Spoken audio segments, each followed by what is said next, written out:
A gente vai meditar um pouquinho no livro de Efésios, essa magnífica carta do apóstolo Paulo à igreja. Nós já meditamos em alguns capítulos e versículos dessa carta. Hoje eu quero ir lá para o capítulo 4, os versos de 17 até o verso 32. E nesse capítulo, o Paulo, ele trata até o verso 16, do versículo 1 até o versículo 16, o apóstolo Paulo ele vai falar da unidade da igreja. Ele fala da importância dessa unidade. Agora, nesse restante, nesse parágrafo final, Paulo ele faz o mesmo tipo de introdução dos versos também de 1 a 16, e agora ele vai falar da pureza da igreja, que essa pureza deve ser uma característica do povo de Deus, e essa característica é tão indispensável para a igreja quanto a unidade. Nós sabemos que a igreja sem unidade não prevalece. Uma casa dividida, ela se destrói. Então, Paulo trata da pureza também, ele dá a mesma ênfase para a pureza da igreja, quanto também em relação à unidade. Ele faz algumas observações, eu poderia dizer que ele faz uma tríplice ênfase nesse texto.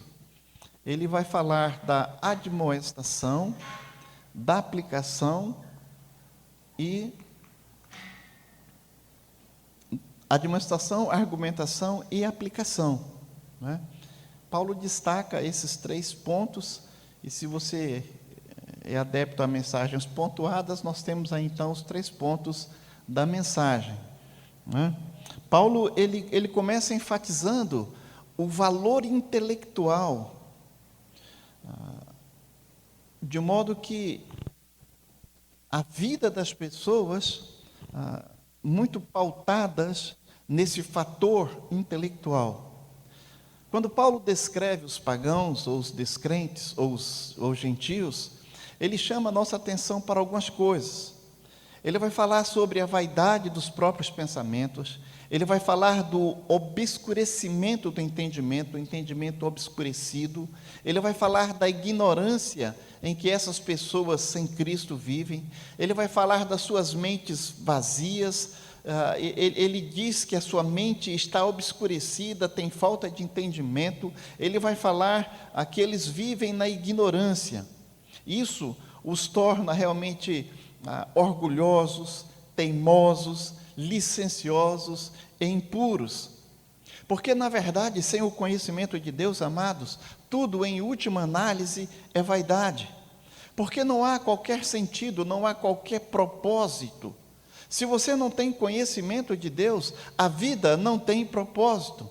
Pode haver muito conhecimento, mas não há luz na sabedoria na mente das pessoas, porque o entendimento é obscurecido, a verdade não é enxergada, a verdade não é vista. Depois o apóstolo Paulo, ele começa a falar sobre o caminho dos gentios, o caminho dessas pessoas sem Cristo. E ele diz que a vida cristã, ela começa com arrependimento. O que é arrependimento? Arrependimento é a mudança de mente. Toda a vida da pessoa precisa mudar quando ela confia em Cristo. A nossa vida precisa sofrer uma transformação a partir do instante em que nós recebemos Jesus Cristo. Os nossos valores, as nossas metas, os nossos conceitos de vida, eles precisam mudar. A ordem do apóstolo Paulo nesse parágrafo é: não andeis como andam os gentios, não andeis como andam os incrédulos. Atualizando isso, não andeis como anda a sociedade. Sabe, agora que nós somos crentes, a nossa vida precisa ser diferente. Os nossos conceitos precisam ser outros. O nosso entendimento precisa ser outro entendimento das coisas. E como é a vida do descrente? Como é a vida dos gentios? Primeiro o apóstolo Paulo vai falar da vaidade dos seus próprios pensamentos. E aí,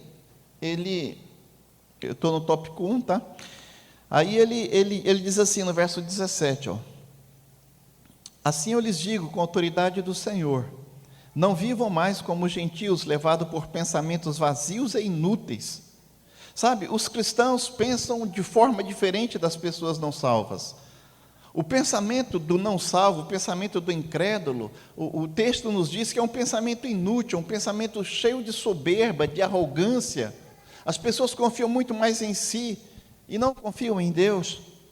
Quem não conhece a Deus, amado, não conhece o mundo, nem conhece o mundo ao seu redor.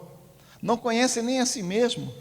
Romanos 1, versos de 21 a 25. Sabe, nós temos muita ciência, mas pouca sabedoria. Muito conhecimento, mas pouca aplicação. Tem pessoas que conhecem a Bíblia, que falam de Deus, e desse conhecimento de Jesus Cristo, né? E conhecem muito bem, são grandes teólogos, mas não são convertidos. Porque falta sabedoria para aplicar todo esse conhecimento. Depois Paulo passa a falar desse entendimento, que esse entendimento é obscurecido. Ele diz, a mente deles está mergulhada na escuridão. Verso 18, parte A. Os gentios pensam que são iluminados porque eles rejeitam a Bíblia, rejeitam o conhecimento de Deus e creem numa filosofia qualquer, eles creem aí no último modelo, vamos dizer assim, né? Na última moda, tá? Quando na realidade eles estão em trevas. O apóstolo Paulo diz, dizendo-se sábios, tornaram-se tolos. Romanos 12, 1, 22. Mas eles pensam que são sábios. Se você conversar com uma pessoa do mundo, o cara pensa que é o dono da bola. Ele pensa que está por cima da carne seca. Só que ele não sabe que o seu final é um final triste. É um final terrível. É um final horroroso. Porque eles não entendem Deus. Porque Satanás cegou a mente deles, segundo aos Coríntios 4, de 3 a 6, Paulo vai falar sobre isso, desse entendimento que realmente estão cegos. Satanás cega as pessoas. Depois Paulo vai falar que os gentios, eles vivem alheios à vida de Deus.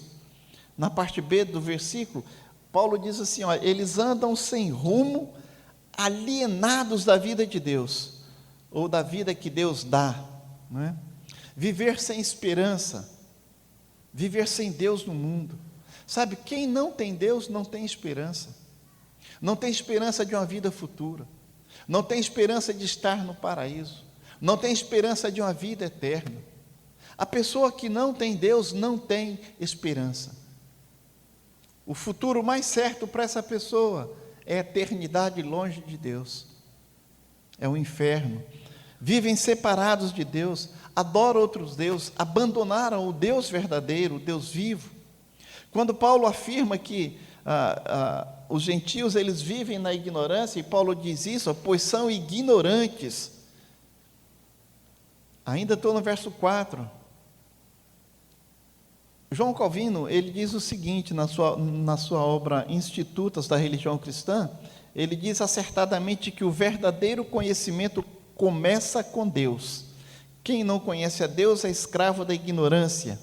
A verdade e a vida caminham juntas, diz Calvino. Sabe, se você crer na verdade de Deus, então você recebe a vida de Deus. Nós praticamos aquilo que nós cremos. Isso é certo. Se você crer na oração, você ora. Se você crê em Deus, você é um devoto ao Senhor. Nós cremos naquilo que de fato nós vivemos, sabe? Depois, em quinto, Paulo vai falar da dureza do coração desses gentios. Ainda no verso 18, ele diz, endureceram o coração para ele quem? Para Deus. As pessoas têm um coração endurecido, e essa palavra que o apóstolo Paulo usa aqui, é poroses, ou seja, poros, uma pedra mais dura do que o mármore. Essa pedra era usada na medicina ou essa palavra era usada na medicina para calo, ou uma formação óssea nas juntas, quer dizer, petrificar, tornar insensível, duro. Esse termo chegou mesmo a ter o sentido de toda a perda da capacidade sensitiva, ou seja, um local completamente onde não há a sensibilidade nenhuma. Paulo diz que a mente dessas pessoas se tornaram assim, duras como uma pedra. A consciência ficou cauterizada.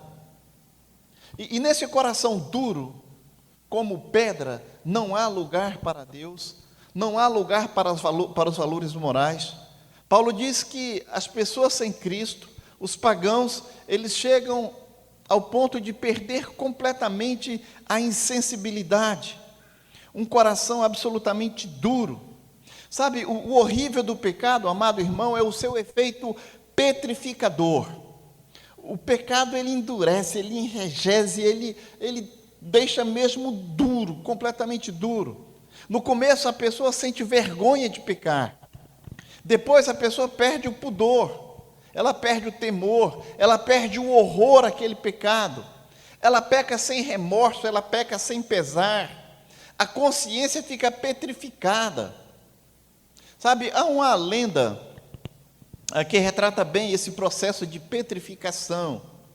Essa lenda fala da dependência do álcool. Conta a lenda que o álcool é uma composição formada pelo sangue de quatro animais. Do pavão, do leão, do macaco e do porco. E a lenda diz o seguinte, olha, quando o homem começa a beber, ele sente-se bonito, atraente, como um pavão. Né? Daí um pouquinho mais, ele sente-se forte, valente, o cara é um leão. Em seguida, ele começa a fazer gaiatice, é o macaco, né? Começa a fazer gaiatice, que nem um macaco, mas depois, no final, ele chafurda na lama como um porco. Esse é o processo do pecado. O estágio final dessa escalada é a perda total da tristeza pelo pecado. A consciência, ela está abafada, a mente está cauterizada, o coração está endurecido. E o passo seguinte, amados, é essa conduta ultrajante, sem qualquer preocupação com os padrões pessoais, nem as sanções sociais. É uma rendição desavergonhada mesmo de toda sorte de imoralidade. Se você, como eu, já participou de algumas festas aí e tal, e você vai onde as pessoas estão bebendo, se você chega num restaurante, por exemplo, e as pessoas estão bebendo, você repara num grupo de pessoas que chegam, e eles começam a beber, e no começo tudo é silêncio, né? Tudo tranquilo, todo mundo falando baixinho, né? Aí vão bebendo, aí já são pavões, né? Aí começa a se aparecer, se achando bonito, já são leões falando mais alto, daqui a pouco já estão contando piada, está todo mundo rindo, daqui a pouco está aquela esculhambação que ninguém tem mais controle, né? Essa rendição desavergonhada mesmo, isso é o retrato da nossa sociedade. Depois Paulo diz que os gentios entregam-se à dissolução para cometer toda sorte de impureza, verso 19, tornaram-se insensíveis e vivem em função dos prazeres sensuais. Nada impede essas pessoas de satisfazer o seu desejo imundo. A dureza do coração, querido, leva primeiro às trevas mentais, depois à insensibilidade da alma e, finalmente, a uma vida desenfreada. A palavra usada aqui é asselgeia, no grego, que traduzido significa disponibilidade para qualquer prazer. O homem, ele sempre procura ocultar o seu pecado, mas quem tem essa disponibilidade aí para qualquer prazer, asselgeia, em sua alma, não tem cuidado com o choque, tá, que o seu pecado pode causar na opinião pública. A pessoa não está mais nem aí, ela faz e acabou, não sente vergonha, não sente remorso, não sente nada, ela perde a decência, sabe? e tendo perdido a sensibilidade, as pessoas perdem o autocontrole. Então, essa sensação, essa acelgé, trata-se dessa disposição para os prazeres, disposição que não aceita qualquer forma de disciplina, qualquer forma de controle. Sabe, é o espírito que não aceita limitações. Ao pé da letra, a gente podia traduzir isso como aquela pessoa que perdeu completamente a vergonha e não se importa mais com a opinião dos outros. Já não tem mais nenhuma vergonha, já está no fundo do poço, já não interessa mais. Eu não sei, quantos dos irmãos aqui já embriagaram alguma vez? Antes de serem crentes, alguém teve essa experiência? 1, 2, 3, 4, pode levantar a mão, querido. Agora você é uma nova criatura, irmão. Ô, glória! Mas eu vou dizer da minha experiência, uma vez eu fiquei bêbado, e olha que eu não era de beber, viu? Eu bebia socialmente em casa com os meus irmãos, mas uma vez eu ultrapassei a conta, e tomei 2 latinhas de cerveja a mais, e aí perdeu o controle, né? No dia seguinte, a vergonha era tão grande, eu estava com a vergonha tão grande dos meus irmãos, da minha mãe, sabe? Que coisa, que negócio terrível. Eu disse, eu nunca mais vou beber na minha vida, eu nunca mais bebi, né? Para embriagar assim, nunca mais. Né? Então, mas a pessoa quando vai se acostumando, ela vai perdendo essa vergonha, aí ficar bêbado já é legal, é engraçado, né? Outro dia eu estava estava na academia, estava malhando, aí tinha 3 rapazes novos, moleque, vamos dizer assim, né? 18, 19 anos, mais ou menos. E eles estavam lá conversando, enquanto eu estava fazendo, eles iam usar o mesmo aparelho, né? Vamos revezar? Eu disse, não, deixa eu terminar minha série aqui, cara, só falta uma para mim aqui. E daí eles começaram a conversar. Nem sei se eu posso falar isso, mas eles disseram, vamos lá com a velha. Aí o outro disse, não, é nojenta demais. Não, mas ela dá 80 conto para cada um. Eles não tinham dinheiro para sair, iam com a senhora, uma velha, e essa velha dava 80 conto para cada um. E eles iam com ela para pegar os 80 conto. E eles falando assim de uma forma completamente desavergonhada, como se fosse um negócio normal. Aí eu fiquei olhando para eles assim. Aí eu disse, vocês estão falando sério, cara? Aí eles disseram, eles olharam para mim assim e sorriram. Aí disseram, o coroa aí tá encucado, não sei o que e tal, né? Eu disse, o cara está falando sério mesmo. Ele, não, é sério mesmo. Eu disse, rapaz, vocês deveriam repensar na vida de vocês. Que atitude terrível, cara. Aí eles começaram a rir, e só ficaram rindo. Não estão nem aí, continuaram rindo. Bom, eu terminei minha série, e eles foram fazer a série deles lá e rindo, né? Então, esse é o retrato da nossa sociedade. Perderam a vergonha, perderam o pudor, né? Sabe, assim, falavam até com certo orgulho. Que coisa terrível, sabe? Esse é o retrato dessa sociedade contemporânea. E essa imagem, querida, ela está estampada em todos os jornais, noticiários. Você abre o jornal, é só o que você vê. Nós vemos aí nas esquinas, sabe? Em cada canto da cidade tem outdoor com propagandas que falam do pecado sem nenhum pudor. A sociedade está aí, a sociedade está falida moralmente. Você abre a televisão, o governo incentiva a prostituição. Né? Faça sexo seguro. Faça sexo seguro. Prostitua-se. Beba com moderação. O cigarro mata. Mas o incentivo continua. E agora com esse nosso novo governo, vai incentivar muito mais ainda. Porque é um governo amoral realmente.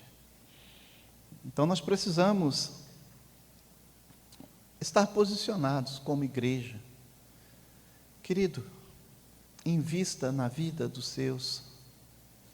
Traga o seu filho para a igreja, traga seu filho para a escola bíblica, traga seu filho para as reuniões de sábado à tarde, participe de uma célula, sabe? Leia os devocionais, leia a palavra de Deus, medite na palavra de Deus. É a única maneira que nós temos de escapar, de manter a nossa mente limpa, de manter a nossa visão enxergando, porque senão nossa visão ficará turva e a nossa mente ficará obscurecida por tudo aquilo que a sociedade nos oferece. Cada dia nós somos bombardeados. Segundo Paulo vai fazer o seu argumento, né? A verdade tal como ela é em Jesus, versos de 20 até o versículo 24. Vamos acompanhar o relato de Paulo. Pulei alguma coisa aqui por causa do nosso tempo. Paulo diz assim: mas não foi isso que vocês aprenderam de Cristo. Uma vez que vocês ouviram falar de Jesus e foram ensinados sobre a verdade que vem dele, livrem-se de sua antiga natureza e de seu velho modo de viver, corrompido pelos desejos impuros e pelo engano. Deixem que o Espírito renove seus pensamentos e atitudes e revistam-se de sua nova natureza, criada para ser verdadeiramente justa e santa como Deus. Paulo, ele faz um contraste da vida do descrente, da vida do ímpio, com a vida do cristão. Quando ele inicia esse texto dizendo assim, mas, depois ele fala vocês, é exatamente isso que Paulo está falando, sabe? A ênfase, novamente, é a mente, é a visão cristã. Ele diz, vocês aprenderam de Cristo. Se de fato o ouvistes, vocês ouviram de Cristo, nele vocês foram ensinados, vos renovar o espírito da vossa mente, vos revestir do novo homem, criado segundo Deus, em verdadeira justiça, em verdadeira santidade.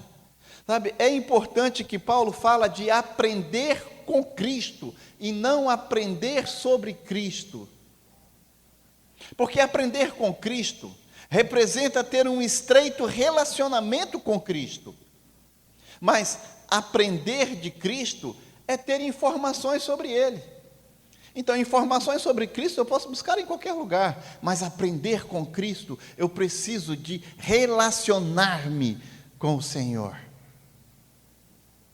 Eu posso aprender sobre Dom Pedro I, é só ler a história, né?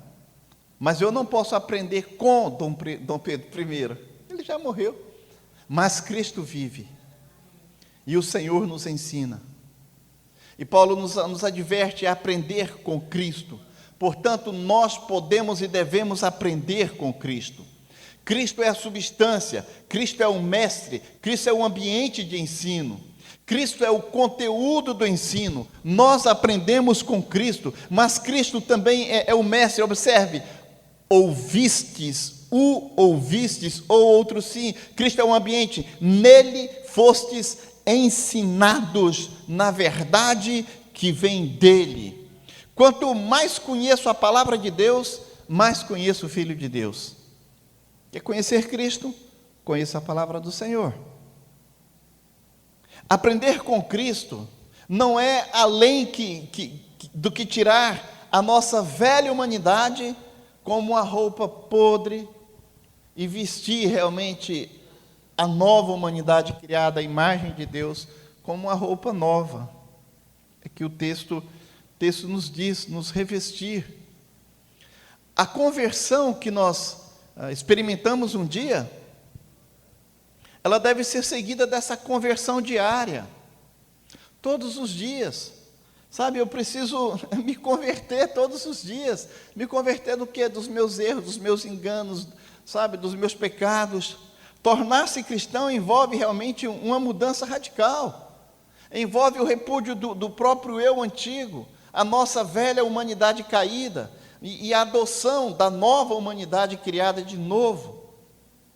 Quando nós paramos para observar o texto, nós encontramos o contraste entre esses dois homens. Sabe, o velho se corrompe, mas o novo é criado em Deus. O velho era dominado por paixões descontroladas, o novo é criado em justiça e santidade. Os desejos do velho homem era engano, a justiça do novo homem é a verdade. O descrente se corrompe por causa da futilidade da sua mente. O cristão se renova por causa da renovação da sua mente. Tornar-se cristão, amados irmãos, é tirar as vestes da sepultura, é vestir-se de roupas novas. Sabe, quando Jesus ele ressuscita Lázaro, você conhece a história de Lázaro? Né? Lázaro, amigo do Senhor, está doente, as irmãs mandam avisar, Jesus demora, quando ele chega, Lázaro está morto há 4 dias. E aí vem toda aquela história da irmã acusando Jesus, se o Senhor estivesse aqui, ele não teria morrido e tal. E Jesus disse, olha, tudo isso é para a glória do Senhor. E Jesus vai até o sepulcro, e diz, onde vocês o enterraram? E aí Jesus vai até o sepulcro, e diz, removam a pedra. E Jesus diz, Lázaro, vem para fora. E Lázaro sai, todo atado. Lázaro sai todo envolvido nas vestes da morte, fedendo, apodrecido, né, aquelas coisas.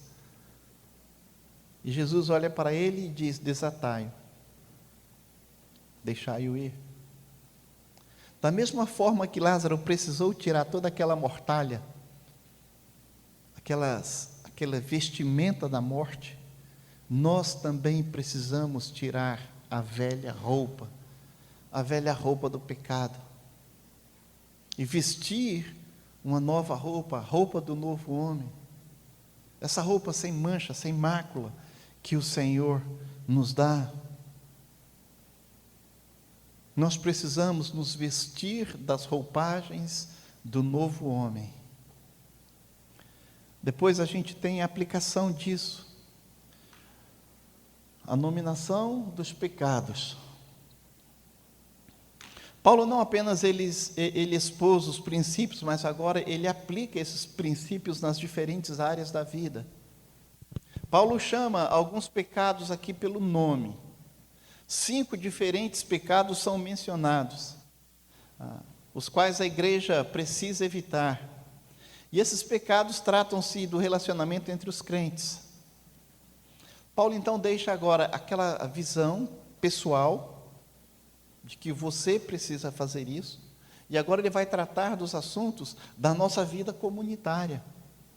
Não só a vida na igreja, mas a nossa vida na família, a nossa vida na sociedade. Paulo então faz essa mudança de pensamento. Em primeiro lugar, ele vai falar sobre um pecado terrível, que é a mentira.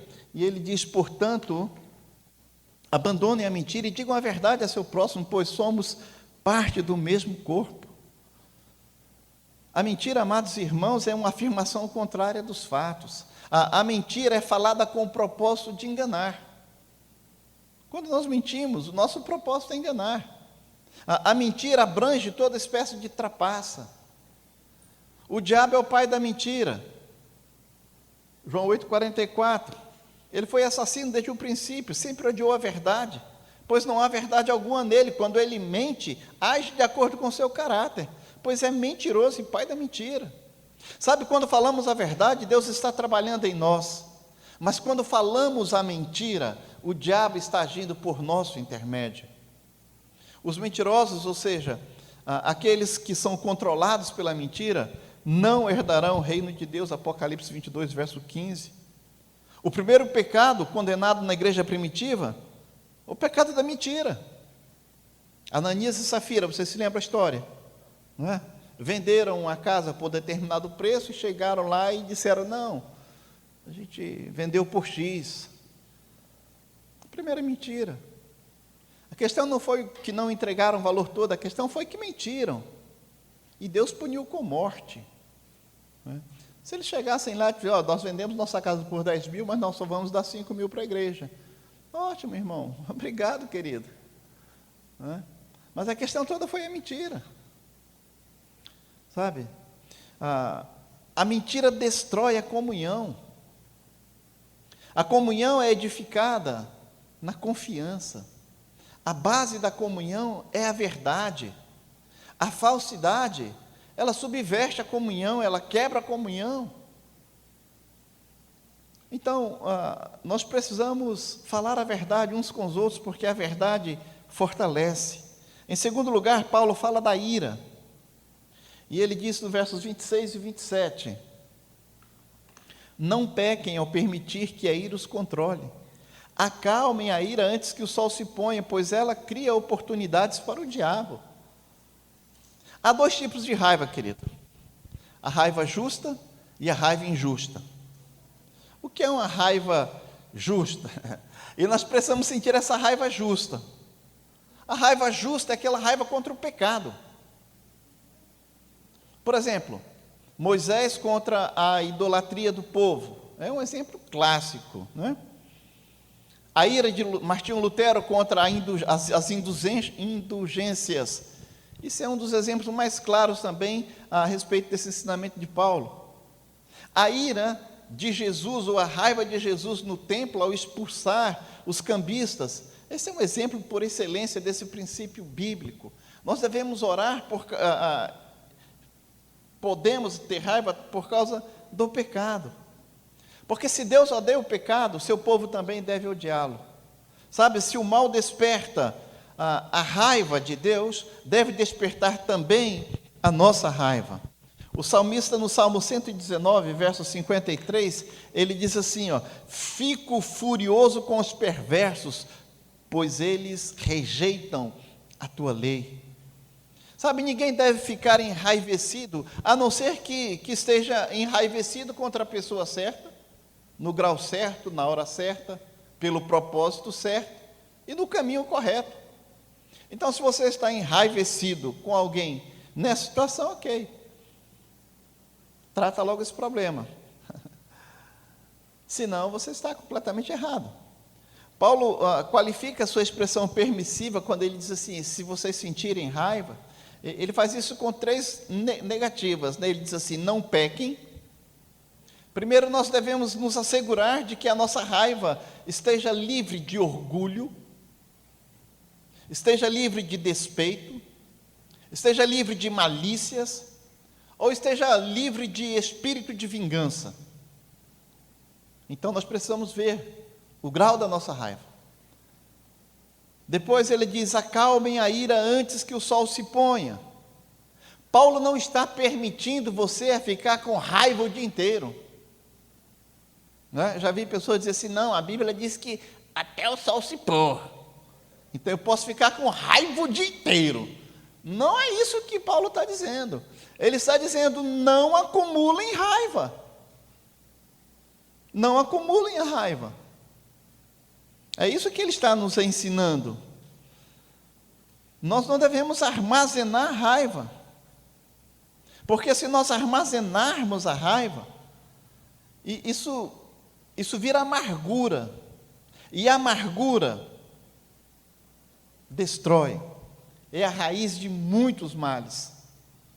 Uma pessoa amargurada é um negócio difícil de trato. É difícil de tratar pessoas amarguradas. E aí Paulo explica dizendo por que nós não devemos acumular raiva, pois ela cria oportunidades para o diabo. O diabo, ele gosta de ficar espreitando, de ficar observando as pessoas zangadas, as pessoas iradas, para ele tirar proveito dessa situação. Exatamente como ele fez com Caim. Caim, zangado, ele aproveitou aquela situação, que ele matou seu irmão. E quantas pessoas têm mortas por causa de raiva, por causa de amargura? Jay Adams, em seu livro O Conselheiro Capaz, fala de duas maneiras erradas de lidar com a raiva. Primeiro, a ventilação da raiva. Há pessoas que são explosivas. Sabe aquelas pessoas que, quando está com raiva, é tipo assim, joga a farinha logo no ventilador, né? E espalha a raiva para tudo que é lado, sabe? Estilhaços para todo lado, ferindo todas as pessoas com seu temperamento emocional, ou destemperamento emocional. Nós precisamos ter cuidado com isso. E a segunda maneira errada de lidar com a raiva é o congelamento da raiva. O indivíduo não joga a raiva para fora, mas ele joga para dentro. E o resultado disso é a amargura. Sabe, a pessoa vive amargurada, porque não tratou a raiva. A solução para o congelamento da raiva é o perdão. Nós precisamos tratar essa ferida em nós. A raiva fere, infecciona. E nós precisamos tratar isso. Às vezes dói. Espremer o pus até que a ferida, até o final ali. Né? Tem raiva que já virou tumor. E se você já teve um tumor, você sabe que para espremer aquele negócio ali, para tirar, cara, rapaz, aquilo dói. Aquilo dói. Eu conheço alguém que foi espremer um tumor uma vez e o médico fez um cortezinho em cima assim, e quando começou a espremer para sair, a gente chama no popular o carnegão, né? Rapaz, essa pessoa gritava tão alto que eu acho que até os mortos se reviraram no túmulo lá, viu? Porque era grito demais. Mas dói.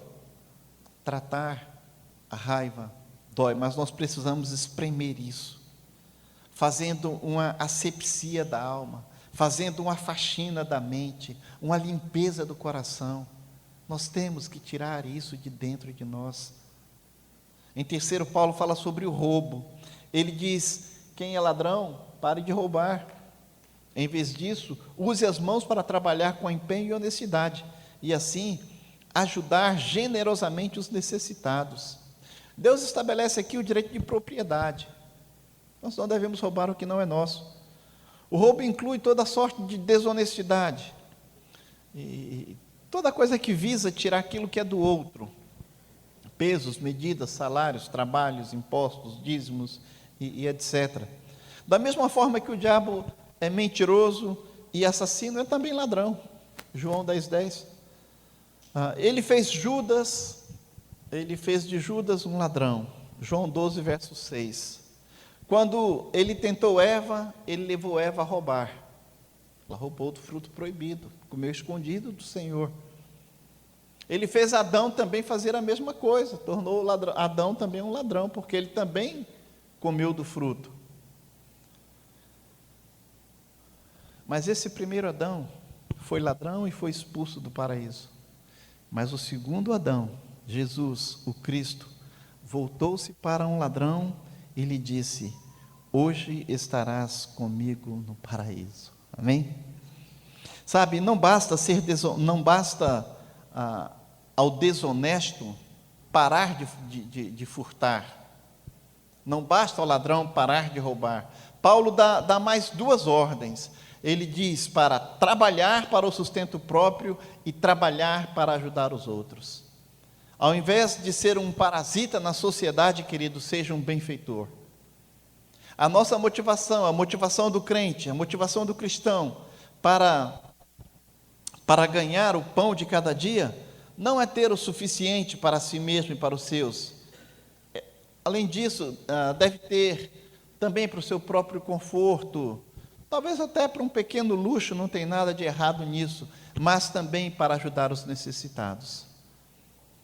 Se Deus nos dá alguma coisa, é para que possamos ajudar as outras pessoas. Em quarto lugar, Paulo fala sobre palavras torpes. E eu estou usando a versão ARA aqui agora, e ele diz assim: não saia da vossa boca nenhuma palavra torpe, e sim unicamente a que for boa para edificação, conforme a necessidade, assim transmita graça aos que ouvem, e não entristeçais o Espírito de Deus, no qual fostes selados para o dia da redenção. O apóstolo, ele se volta para o uso das nossas mãos e para o uso da nossa boca. A palavra torpe vem do grego sapros. É uma palavra que é usada para árvores e para frutos podres, para peixes podres. É o tipo de palavra que prejudica os ouvintes. Um cristão, ele não pode ter uma boca suja. Romanos 3, verso 14. Quando o coração muda, a boca também muda. A nossa comunicação precisa ser positiva. Ela precisa ser boa, precisa ser edificante, precisa ser necessária. A nossa comunicação precisa transmitir graça aos que ouvem. Sabe? Tem crente que tem a boca podre, meu irmão. De 2 palavras, 3 é palavrão. Sabe por quê? Porque o coração não mudou. A conversão não atingiu a profundidade da alma. Jesus disse que há uma conexão entre o coração e a boca. Jesus disse, a boca fala daquilo que o coração está. Se só tem besteira no seu coração, querido, é isso que vai sair. Se está cheio de raiva, de ódio, sabe, é isso que vai sair. Do nosso interior é que procede todas as coisas. O que condena o homem não é o que ele come, mas é o que sai do homem. Também, nós temos que nos lembrar que prestaremos conta no dia do juízo por todas as palavras frívolas, por tudo aquilo que falamos, que proferimos. Mateus 12, verso 33, salvo engano, até o verso 38, 40, por ali, diz que nós vamos prestar conta de tudo isso. A nossa língua é uma fonte de vida ou é um instrumento de morte? Tiago, capítulo 3, versos 5 a 8. Nós podemos animar as pessoas com a nossa palavra, ou nós podemos destruir pessoas com a nossa língua. Provérbios 12, verso 18, diz assim, olha, os comentários de algumas pessoas ferem, mas as palavras dos sábios trazem cura. E como é bom você ouvir uma palavra de sabedoria, uma palavra que te traz entendimento, uma palavra que te traz conforto ao coração, uma palavra que te encoraja. Mas a fala torpe entristece o Espírito do Senhor, que é santo. Não entristeçais o Espírito do Senhor. Em quinto, Paulo fala sobre amargura. E ele diz assim, olha, versos 31 e 32. Toda amargura, cólera, ira, gritaria e blasfêmia sejam eliminadas do meio de vós, bem como toda maldade. Pelo contrário, sede bondosos e tende compaixão uns para com os outros, perdoando uns aos outros, assim como Deus vos perdoou em Cristo. Aqui o apóstolo Paulo usa 6 atitudes pecaminosas nos relacionamentos. Ele fala da amargura, que refere-se a um espírito azedo, uma conversa azeda, um espírito ressentido, um espírito que se recusa a se reconciliar. Sabe, é aquele estado irritado da mente que mantém o homem em perpétua animosidade, mas assim, numa perpétua condição de inimizade. Simplesmente não quer fazer amizade, sabe? Não quer reatar relacionamento. Essas pessoas têm de ter opinião duras, sem misericórdia, acerca de outras pessoas, seres humanos, das coisas. Isso torna essa pessoa irritadiça, repulsiva, em seu relacionamento de uma forma geral. Pessoas amarguradas, elas são assim. Depois ele vai falar sobre cólera. E a palavra grega aqui para cólera traz a ideia de uma fúria apaixonada. refere-se a uma ira temporária. Sabe aquele negócio que bate assim, e eu tenho que matar e tem que ser agora, né? O colérico é assim, sabe? Depois ele vai falar sobre a ira, e a palavra grega para ira tem a ver com hostilidade, mas de uma forma muito profunda. É uma pessoa hostil. Depois ele vai falar de gritaria. Gritaria descreve pessoas que erguem a voz sem muitos motivos, começam a gritar e começam até a berrar contra outras pessoas. Tem pessoas que levantam a voz por tudo, né? Grita, e rapaz, é um negócio. A blasfêmia. Paulo fala sobre blasfêmia. Blasfêmia quer dizer falar mal dos outros, especialmente pelas costas. Conhece alguém assim? Não fale nada não.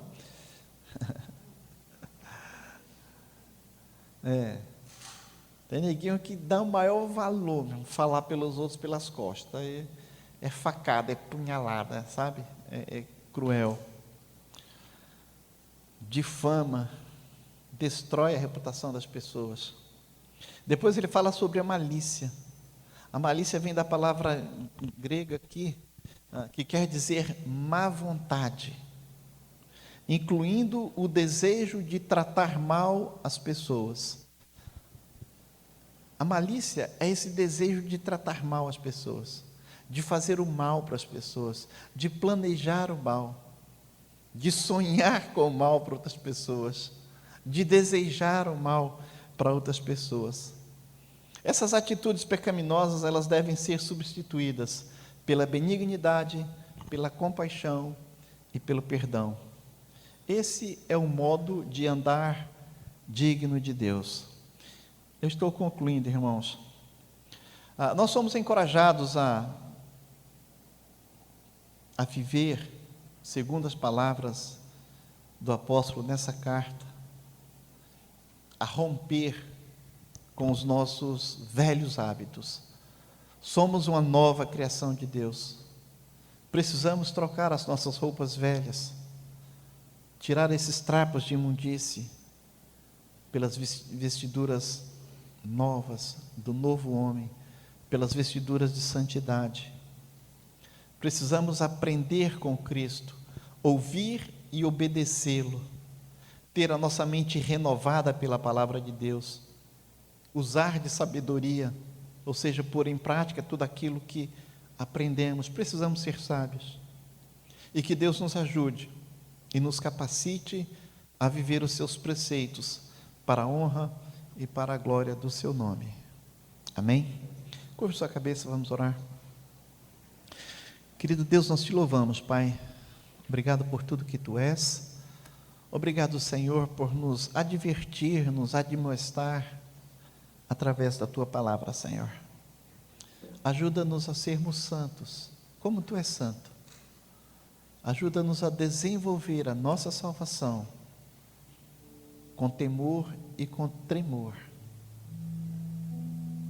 Ajuda-nos, ó Deus, a sermos um corpo que glorifica, que exalta o teu santo e poderoso nome, Senhor. Ajuda-nos a vivermos isso na nossa casa, no nosso lar, no nosso ambiente de trabalho, na nossa escola, faculdade. Ajuda-nos a viver dia a dia a tua santidade. Oramos gratos em teu nome. Amém.